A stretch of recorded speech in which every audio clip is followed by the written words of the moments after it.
قال إني عبد الله آتاني الكتاب وجعلني نبيا وجعلني مباركا أينما كنت وأوصاني بالصلاة والزكاة ما دمت حيا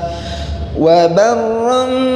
بوالدتي ولم يجعلني جبارا شقيا والسلام علي يوم ولدت ويوم أموت ويوم أبعث حيا ذلك عيسى بن مريم قول الحق الذي فيه يمترون